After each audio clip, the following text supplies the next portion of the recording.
ازيكم؟ وحشتوني جدا.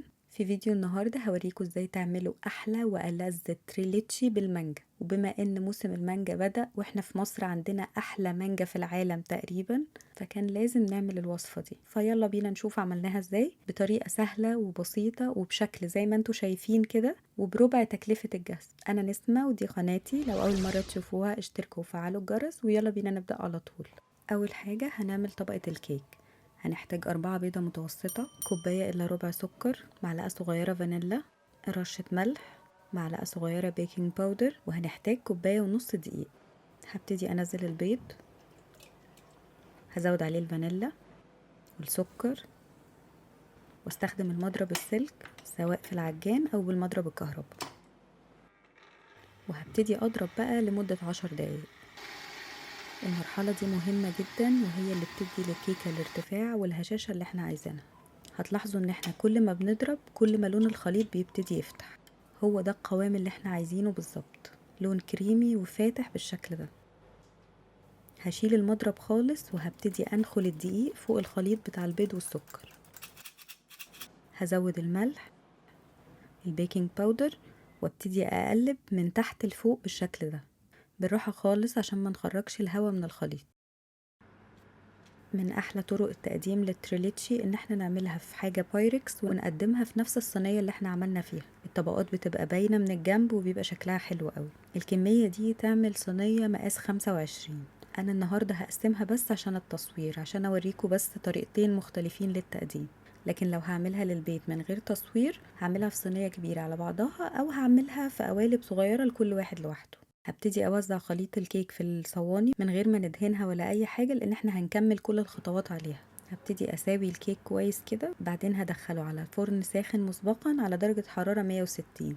بياخدوا تقريبا من 20 ل 25 دقيقة لان هي مش سميكة قوي. في الوقت ده تعالوا نجهز الصوص اللي هنسقي بيه الكيك. هحتاج 750 ملي حليب، هحتاج عليهم 3/4 كوباية سكر، ربع كوباية لبن باودر وبيدي طعم حلو قوي بيغنيكوا عن الحليب المكثف، معلقة فانيلا، وعلشان ندي للكيك طعم المانجا هنزود نص كوباية عصير مانجا بيوري.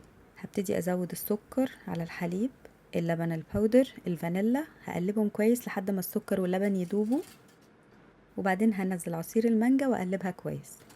هسيبه على جنب لحد ما الكيك يطلع من الفرن. لطبقة الكريمة هنحتاج 3 أكياس كريم شانتيه، نص كوباية من السكر، 200 ملي حليب، ونص كوباية مانجا بيوري. هبتدي انزل الحليب ويكون ساقع متلج، هزود عليه السكر، الكريم شانتيه، وابتدي اضربه بالراحة كده عشان بيبهدل الدنيا. اول ما القوام يبتدي يتقل كده هنزل المانجا، هنقلب كويس.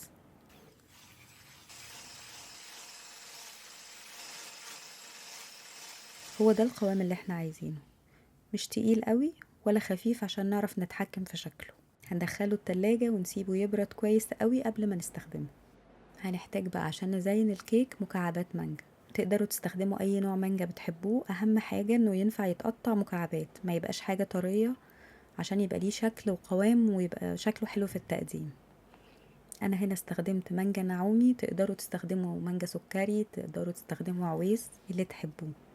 هقشرها وابتدي اقطعها مكعبات بالحجم ده، ما تقطعهاش صغير قوي. كل ما المكعبات بتبقى اكبر كل ما شكلها بيبقى احلى في التقديم. الكمية دي تقريبا نص كيلو مانجا صافية. اول ما الكيك يطلع من الفرن هنسيبه يبرد تماما قبل ما نعمل اي حاجة. هستخدم اي عود خشب وابتدي اخرم الكيكة بالشكل ده عشان تتشرب الصوص كويس قوي. هبتدي بقى ازود عليها الصوص. بصوا احنا بنغطيها بالصوص خالص وهسيبها تقريبا نص ساعة لحد ما تتشرب الصوص ده، وهتشوفوا شكلها بعد شوية. لازم تبقى كمية الصوص كتير عشان الكيك يبقى طري بعد كده وانتوا بتاكلوه، وده شكلها بعد نص ساعة. بصوا بتحسوا انه لسه فيها صوص، هي بتتكمل والصوص ده بيختفي خالص تقريبا، بس الكيك بتبقى طرية وشاربة جدا بقى من الطعم اللي احنا عاملينه ده. حطيت بقى كمية من الكريمة دي في كيس حلواني عشان اقدر اتحكم فيها. اول حاجة هبتدي امشي على الطروف كده واعمل زي فريم حوالين الصينية عشان الشكل من بره يديني الطبقات اللي انا عايزاها من الجنب.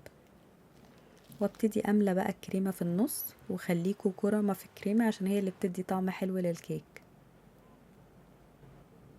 هبتدي اسويها وافردها كويس قوي، وهنكرر نفس الطريقة في القوالب الصغيرة.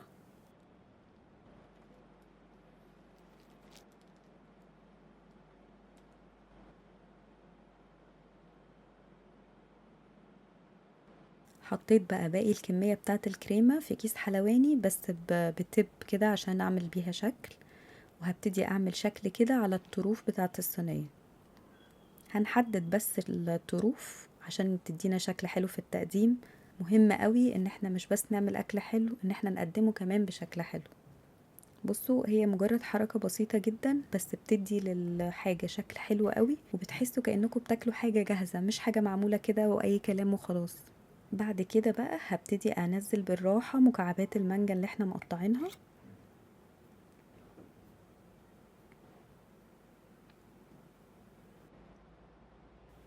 هخلص الكمية كلها.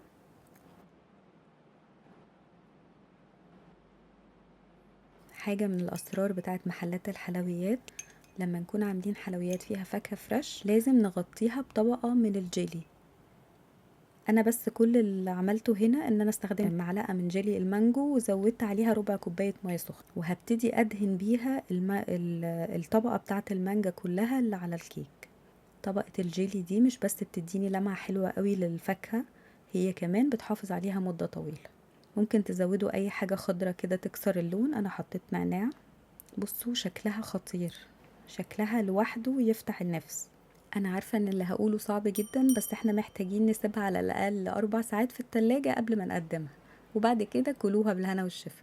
اظن لو قدمتوها لاي حد مستحيل يتخيل ان انتوا عاملينها في البيت. شكلها تحفة، والطعم بقى يعني خطير. انا من محبي التريليتشي، بس اول مرة اجرب التريليتشي بالمانجا، وبجد مش قادرة اقول لكم قد ايه حلوة وخفيفة جدا. سكرها مظبوط، المانجا مدياها طعم فريش كده يجنن مع الكيك. جربوها، متأكدة انها هتعجبكم. بس كده، لو لسه بتتفرجوا لحد هنا شكرا جدا عشان بتتفرجوا للآخر. ولو عجبكم الفيديو ما تنسوش تعملوا لايك وشير وتشتركوا في القناة. اشوفكم الفيديو الجاي.